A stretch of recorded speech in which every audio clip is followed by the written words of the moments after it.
അല്പസമയത്തിനകം തന്നെ penalty shoot out നമുക്ക് കാണാവുന്നതാണ്. Kick from the penalty. ആദ്യത്തെ കിക്ക് എടുക്കാനായി കാസർഗോഡ് ജില്ലാ ഫുട്ബോൾ ടീമിലെ ജേഴ്സി നമ്പർ 11 മുഹമ്മദ് ഷവാദാണ് വന്നിരിക്കുന്നത്. കണ്ണൂർ യൂണിവേഴ്സിറ്റി താരം കൂടിയായിരുന്നു.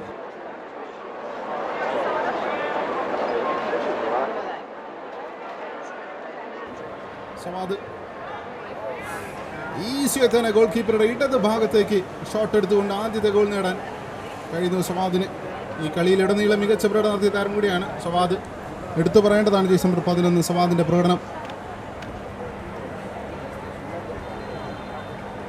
ഈ കളിയിലുടനീളം മികച്ച പ്രകടനം നടത്തിയ താരം കൂടിയാണ് റാഫി. യെസ്, ബ്യൂട്ടിഫുള്ളായി ഗോൾ കീപ്പറുടെ വലത് ഭാഗത്തേക്ക് തന്നെ ഷോട്ട് എടുത്തുകൊണ്ട് ആദ്യത്തെ ഗോൾ നേടുകയാണ് വയനാട് ജില്ലാ ഫുട്ബോൾ ടീമും.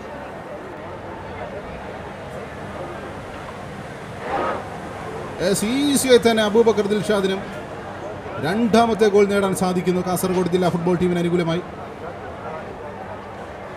ഗോകുൽ കൃഷ്ണ ജേഴ്സി നമ്പർ 4 വയനാട് ജില്ലാ ഫുട്ബോൾ ടീം. ഈസിയായി തന്നെ ഗോൾ കീപ്പറുടെ വലത് ഭാഗത്തേക്ക് തന്നെ ഷോട്ട് എടുത്തുകൊണ്ട് രണ്ടാമത്തെ ഗോൾ നേടുന്നു. തുല്യത പാലിക്കാൻ കഴിയുന്നു. പാർത്ഥിവ് കളിക്കളത്തിലേക്ക് വന്നിട്ടുണ്ട്. പാർത്ഥിവ് പകരക്കാരനായാണ് ഈ മത്സരത്തിൽ വന്നത്. ഓ, ബ്യൂട്ടിഫുൾ. ഈസിയായി തന്നെ ഗോൾ കൊണ്ടുവരാൻ സാധിക്കുന്നു പാർത്ഥിവിന്. അജിത്ത് മെഹബൂബ് ആദ്യ പകുതിയിൽ മികച്ച പ്രകടനം നടത്തിയ താരമാണ്. അജിത്തിൻ്റെ കിക്ക് ഗോൾ ആകുന്നില്ല. ക്രോസ് ബാറിന് മുകളിലൂടെയാണ് പോയിരിക്കുന്നത്. ഭവജിത്ത് വരികയാണ് നാലാമത്തെ കിക്ക് എടുക്കാനായി ജേഴ്സി നമ്പർ 2. ഈസിയായി തന്നെ ഫിനിഷ് ചെയ്യാൻ കഴിയുന്നു ഗോൾ കീപ്പറുടെ ഇടതുഭാഗത്തേക്ക്. സോ 4 കിക്കുകൾ എടുത്തെങ്കിലും 4 ഈസിയായി തന്നെ വലയിലേക്ക് എത്തിക്കാൻ കാസർഗോഡ് ജില്ലാ ഫുട്ബോൾ ടീമിന് കഴിയുന്നു. ജേഴ്സി നമ്പർ 33 സംഗീത പകരക്കാരനായാണ് രണ്ടാം പകുതിയുടെ അവസാന നിമിഷങ്ങളിൽ കളിക്കളത്തിലേക്ക് വന്നത്.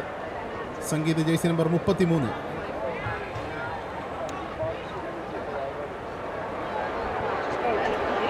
നല്ലൊരു ഒന്നാം തരം പവർഫുൾ ഷോട്ടാണ് കാണാൻ കഴിഞ്ഞത് ഗോൾ കീപ്പറുടെ വലത് ഭാഗത്തേക്ക്. ഗോൾ കീപ്പർക്ക് യാതൊരു അവസരവും കൊടുക്കാതെയാണ് ഒരു ഷോട്ട് അവിടെ വന്നത്.